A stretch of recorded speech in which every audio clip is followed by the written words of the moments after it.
প্রশাসনের উদাসীনতায় মৃত্যুঘণ্টা বাজছে কুমলাই নদীর। আগুনের আতঙ্কে ধূপগুড়ি শহরের জীবনরেখা কুমলাই নদী আজ প্রশাসনের চরম উদাসীনতায় মৃত্যুশয্যায়।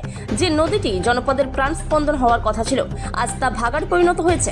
ধূপগুড়ি পৌরসভার অকর্মণ্যতায় নদীর বুকে স্তূপীকৃত জঞ্জাল থেকে ছড়াচ্ছে আগুনের আতঙ্ক, যা যে কোনো মুহূর্তে গ্রাস করতে পারে গোটা শহরকে।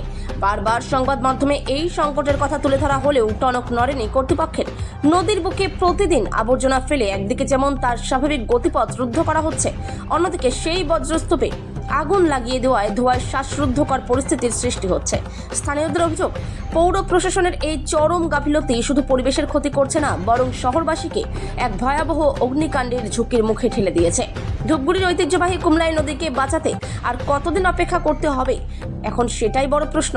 শহরের প্রাণস্পন্দন এই কুমলাই নদীকে বাঁচানোর বদলে তাকে হত্যার যে অশুভ উৎসব চলছে, সংবাদ মাধ্যমের বারবার সেই ছবি তুলে ধরলেও প্রশাসনের যেন কোনো ভ্রুক্ষেপই নেই।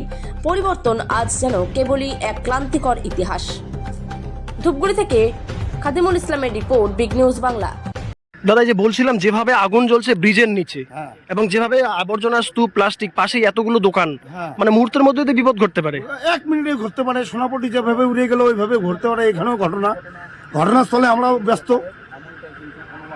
ব্যস্ত ঘটনাস্থলে, কিন্তু লেকিন এখানে ওরা সুইপার যে আছে পৌরসভার যত, এরা মালগুলো এখানে ফেলাচ্ছে, প্লাস্টিক আবর্জনা যত ফেলতেছে। পৌরসভা কি পয়সা পায় না? এরা পায় নিশ্চয়ই।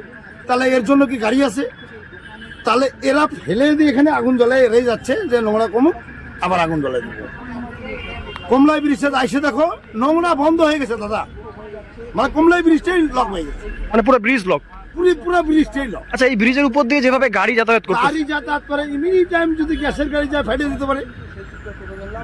গ্যাসের গাড়ি গেলে ফাটিয়ে দিতে পারে, পেট্রোলের গাড়ি গেলে আগুন ধরতে পারে। এতে কি করবা? ডিজেলের গাড়ি যদি আসে, কোনো একটা পেট্রোলের গাড়ি যদি আসে, তো সব সময়ের জন্য এটার জন্য আমাদের অক্ষম। 24 ঘন্টা আগুন জ্বলতেছে এখানে। আচ্ছা, এই যে পাশেই দোকান যেভাবে আছে, তাহলে কি হতে পারে? একটা দোকান লাগলে পরে 4টা দোকান উড়ে যাবে, 5টা দোকান উড়ে যাবে, তারপরে কে দিবে টাকাটা? আচ্ছা, এর দায় কাকে করবেন? ভাই কাকে আর কি? এটা পৌরসভার লোক, পৌরসভার যে সুইপার টুইপার আছে এদের বলো, তাই না?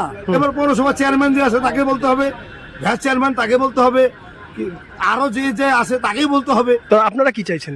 আমরা চাচ্ছি যে এটাকে সুরক্ষিত রাখো। আচ্ছা, আপনার নাম? আমার নাম দিলীপ সরকার। এই জায়গাটাকে পরিষ্কার রাখো সবসময়, ব্রিজ পরিষ্কার বলবেন দাদা, এই যে এই অবস্থা,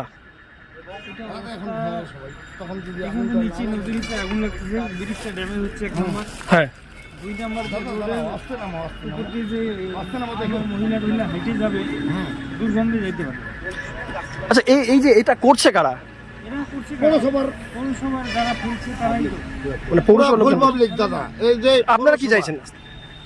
আমরা চাচ্ছি যে কাঁচরা কোথায় ফেলবে, মানে আরে আমিও জানি ধূপগুড়ি শহর আমি জানি লেখছিল, তো পরিষ্কারটা কোথায়? আপনার নাম? রাজেশ রায়।